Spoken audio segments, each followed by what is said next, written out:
My dears, welcome back to Xylem learning. Xylem ലേണിംഗിന്റെ പുതിയൊരു ക്ലാസ്സിലേക്ക് എൻ്റെ ഏറ്റവും പ്രിയപ്പെട്ട മക്കൾക്ക് എല്ലാവർക്കും സ്വാഗതം. ശ്രുതി ടീച്ചറാണ്.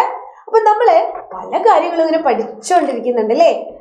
പഠിക്കുന്ന കൂട്ടത്തില് കടങ്കഥകളും പഴഞ്ചൊല്ലുകളും ഒക്കെ നമ്മൾ പഠിക്കണം. ഇതെന്തിനാണെന്നറിയോ? നിങ്ങൾക്ക് പരീക്ഷയ്ക്ക് സാധാരണ വരാറ് എങ്ങനെയാണെന്നറിയോ? കടങ്കഥകളും പഴഞ്ചൊല്ലുകളൊക്കെ, കടങ്കഥകളാണ് കൂടുതൽ പദപ്രശ്നമായിട്ട് വരാറ്. അപ്പൊ പദപ്രശ്നം വരുന്ന സമയത്ത് വലത്തോട്ട് എന്നും പറഞ്ഞൊരു ചോദ്യം വരും. കുറെ കള്ളിയൊക്കെ വരച്ചിട്ട്. അപ്പൊ നിങ്ങൾ എന്തെഴുതണം? നമ്മുടെ ഈ കടങ്കഥയുടെ ഉത്തരമായിരിക്കും അവിടെ എഴുതേണ്ടി വരിക. അപ്പൊ ആദ്യത്തത് ഞാൻ പറയാം, നോക്കാം. എല്ലാവർക്കും ആനേനെ കണ്ടിട്ടുണ്ടോ? ആനയെ കുറിച്ചുള്ള ഒരു കടങ്കഥയാണേ. കടങ്കഥയുടെ ഉത്തരം നിങ്ങൾ ടപ്പയെന്ന് പറഞ്ഞ് പറയുന്ന എനിക്കറിയാം, എന്നാലും ഒന്ന് കേട്ട് നോക്കാം കേട്ടോ. കരി പോലെ നിറമുണ്ടേ, കരിമേഘപ്പരു അയറുണ്ടേ, കാൽത്തൂണുകൾ നാലുണ്ടേ, മൂക്കറ്റം കൈയുണ്ടേ. ശരിയല്ലേ? കരി പോലെ നിറമുണ്ട്, കറുത്ത നിറം അല്ലേ? കരി പോലെ നിറമുണ്ടേ, കരിമേഘപ്പരു അയറുണ്ടേ. പിന്നെയോ കാൽത്തൂണുകൾ നാലുണ്ടേ, 4 തൂണ് പോലുള്ള കാലുണ്ട് എന്ന്. മൂക്കറ്റം കൈയുണ്ടേ, തുമ്പിക്കൈനെ പറ്റിയാണ് കേട്ടോ. മൂക്കറ്റം കൈയുണ്ടേ. അപ്പോൾ ഇത് ആനയെ കുറിച്ചുള്ള ഒരു കടങ്കഥയാണ്. ഇങ്ങനെ വന്നു കഴിഞ്ഞാൽ നിങ്ങൾ എന്ത് എഴുതണം? ആന അല്ലേ? ഉത്തരം താഴോട്ട് അല്ലെ വലത്തോട്ട് എന്നൊക്കെ പറഞ്ഞു വരും. മോഡൽ ക്വസ്റ്റ്യൻ പേപ്പർ ഒക്കെ ആക്കി പരീക്ഷ സമയത്ത് ടീച്ചർ തരാം. അത് നിങ്ങൾ കടങ്കഥകൾ പഠിച്ചു വെക്കുക കേട്ടോ. ഇനി ജീവികളെ കുറിച്ചുള്ള കടങ്കഥകളൊക്കെ നമ്മൾ അറിഞ്ഞിരിക്കണം. അല്ലെങ്കിലും ഇത് നോക്ക്, ആരാണ്? ആനയെ പോലെ ആയിൽ തുടങ്ങുന്ന മറ്റൊരു ജീവിയാണ് ആമ.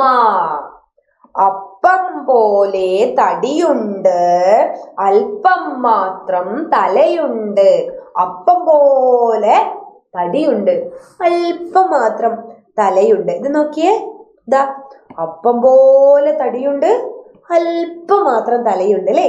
അപ്പോ ഇതാണ് മറ്റൊരു കടങ്കഥ. അപ്പം പോലെ തടിയുണ്ട്, അല്പം മാത്രം തലയുണ്ട്.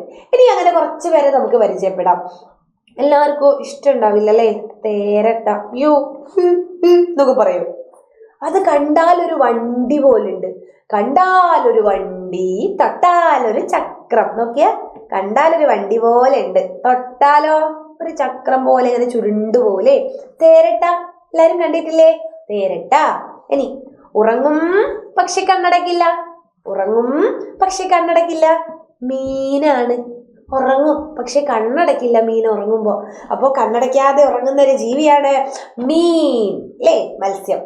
ചില്ലിക്കൊമ്പിൽ ഗരുഡൻ തൂക്കം. ഒരു ചില്ലിക്കൊമ്പിന്റെ മുകളിൽ ഇങ്ങനെ തൂങ്ങിക്കിടക്കുന്ന ഒന്നാണ് വവ്വാൽ, ബാറ്റ്. ചില്ലിക്കൊമ്പിൽ ഗരുഡൻ തൂക്കം. ചില്ലിക്കൊമ്പിൽ ഗരുഡൻ തൂക്കം എന്താണ്? വവ്വാലാണ് അല്ലേ? വവ്വാൽ. ഇടവഴിയിലൂടെ കരിവടിയോടി. ഇടവഴിയിലൂടെ കരിവടിയോടി. ഇടവഴിയിലൂടെ കരിവടിയോടി എന്താണ്? പാമ്പ്. ഒരു ഇടവഴിയിലൂടെ ഒരു കറുത്ത അല്ലേ, ഒരു വടി പോലുള്ള ഒന്ന് ഓടിപ്പോവാണ്. എന്താണത്? പാമ്പാണ്. ഇടവഴിയിലൂടെ കരിവടിയോടി. അപ്പൊ നമ്മൾ ഇതിപ്പോ എത്രണ്ണം പഠിച്ചു? 4-5 പഠിച്ചു അല്ലേ? ആനയും ആമയും തേരട്ടയും മീനും വവ്വാലും പാമ്പും ഒക്കെ നമ്മൾ പഠിച്ചു. അപ്പൊ ഇതെല്ലാം വീണ്ടും വീണ്ടും ഒന്ന് കേട്ട് നോക്കുക. കാരണം എന്താണ്? നിങ്ങൾക്ക് സ്കൂളുകളിൽ മത്സരങ്ങൾ ഉണ്ടാവും, അതല്ലാതെ പരീക്ഷയ്ക്കും പദപ്രശ്നമായിട്ടൊക്കെ വരാറുണ്ട്. അപ്പൊ എല്ലാ കുട്ടികളും എന്ത് ചെയ്യുക? ഇത് വീണ്ടും വീണ്ടും കാണുക, ഇത് പഠിക്കുക കേട്ടോ. കണ്ടാലൊരു വണ്ടി, തൊട്ടാലൊരു ചക്രം. എന്തായിരുന്നു? തേരട്ട. അപ്പോൾ ഇതാണ് എനിക്ക് ഇന്ന് പറയാനുള്ളത്.